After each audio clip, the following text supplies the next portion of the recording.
All of us are products of our environment. What we eat, what we drink, the air we breathe. All of it shows up inside us. And doctors don't like what they're finding in adults and especially in kids. He's 18 months old. He's been on the planet for 18 months, and he's loaded with a chemical I'd never even heard of. Discovering the chemicals inside you and me. I think we have about a gallon so far. Excellent. Yeah, I think we're... When we come back.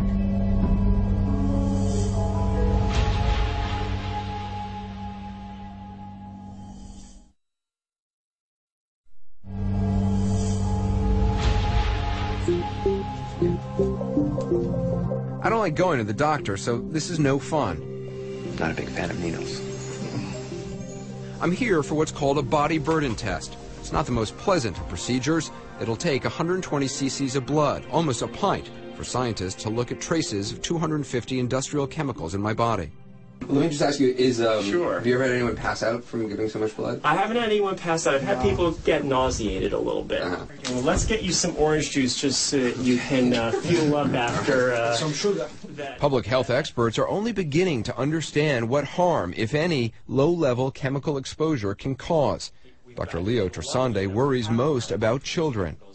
We're currently in an epidemic of chronic disease among American children. Rates of asthma, childhood cancers, birth defects, and developmental disabilities are all on the rise, and increasingly are being attributed to chemicals that we're all exposed to on a day-to-day basis. You consider it an epidemic? I do consider it an epidemic. Rowan and Michaela Holland are some of the first children to sound the alarm. In the beginning, I wasn't worried at all. I was fascinated. You made this science class for us? Is that what you said? 3 years ago, when this video was taken, the entire Holland family decided to get body burden testing for a story in the Oakland Tribune. Their son Rowan was just 18 months old. At the time, he was the youngest child in America to ever be tested for chemical exposure. Michaela was just 5 years old. I thought that would be really interesting to see, you know, if mom and dad are high in something, would the kids be high in it too? Their chemical exposure levels were high, but then they got the kids' results, and they were shocked.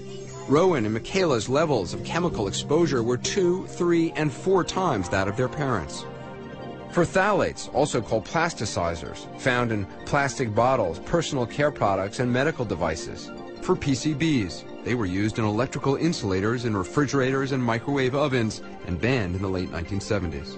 But one number stood out, Rowan's level of PBDEs, a class of flame retardants found in everything from foam cushions to rugs to mattresses to casings of electronics. They were nearly 7 times the levels of his mom and dad.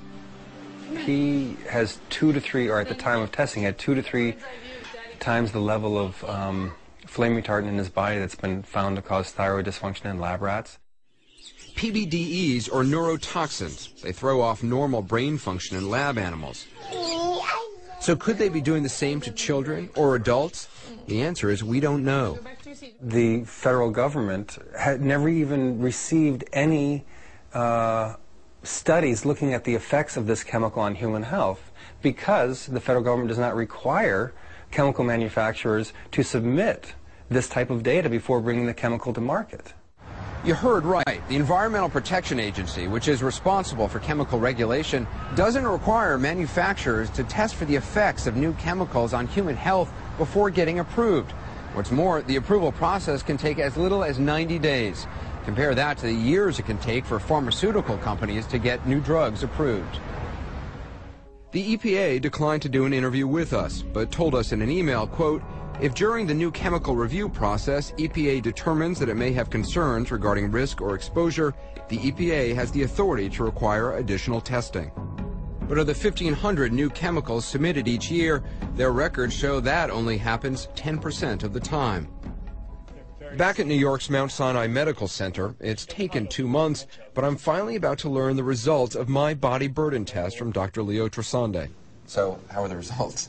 Well, as you recall, a couple months back we drew quite a lot of blood and... I'm nervous here. Well... You're not reassuring me. We tested you for 246 synthetic chemicals, and you tested positive for more than 100. Wow. Even a chemical way back to the 1970s, DDT, which we detected in your body. So I have DDT in my body. You have DDT in your body. PCBs, another chemical that was banned in the 1970s. I got it. You've got it as well. Doctors think I probably got the DDT from a trip to Africa.